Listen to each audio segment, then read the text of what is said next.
Combat operations continue at this time in full force, and they will continue until all of our objectives are achieved. We have very strong objectives.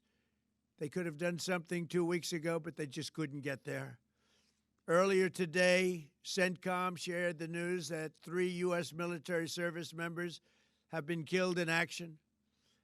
As one nation, we grieve for the true American patriots who have made the ultimate sacrifice for our nation, even as we continue the righteous mission for which they gave their lives. We pray for the full recovery of the wounded and send our immense love and eternal gratitude to the families of the fallen. And sadly, there will likely be more.